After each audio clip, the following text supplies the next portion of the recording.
Money laundering case एक drama बन गया है और भारतीय जनता पार्टी का एक हथियार है। तो जिसको भी फंसाना है, जिसको भी जेल में डालना है, पीएमएलए लगा के उस पर डाल दो जेल में, जमानत होगी नहीं जल्दी, ये सोचते हैं लोग। लेकिन हम लोगों की लड़ाई की बदौलत एक काम ये हुआ कि केजरीवाल साहब की जमानत में और मनीष सिसोदिया जी की जमानत में, सत्येंद्र जैन जी की जमानत में मेरे खिलाफ भी जो ये लोग प्रोपेगेंडा फैला रहे थे, सारे जमानत में एक रास्ता बन गया देश के अंदर कि अब किसी भी आदमी को जबरदस्ती ज्यादा दिन झूठे केस बना के रखा नहीं जा सकता। और अमानतुल्लाह के मामले में यही हुआ। कोई भी उनके खिलाफ भ्रष्टाचार का मामला नहीं था। उनको पहले भी लोअर कोर्ट से जमानत मिल चुकी थी। बावजूद इसके एक झूठा केस बनाकर 2016 के एक मामले में झूठा केस बनाकर अमानतुल्लाह को जेल भेजा गया।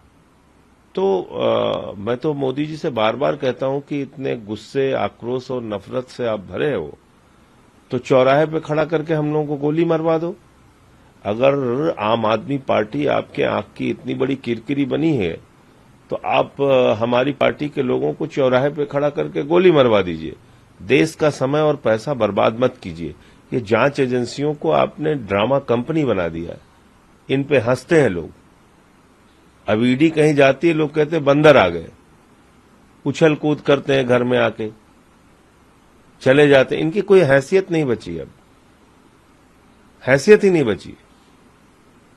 ईडी एक कॉमेडी सर्कस का गिरोह बन गया है। जहां ये लोग जाते हैं, अब मैंने तो पहले ही कहा था कि ये एंटरटेनमेंट डिपार्टमेंट है। झूठे मुकदमे बनाना, एक बीजेपी के हथियार के रूप में इस्तेमाल होना, ये पूरे देश में ईडी के बारे में प्रचलित हो गया। तो मोदी जी से मैं कहना चाहता हूं कि अगर आपके मन में इतनी नफरत और गुस्सा भरा हुआ है तो आप हम सबको चौराहे पे खड़ा करके गोली मरवा दीजिए।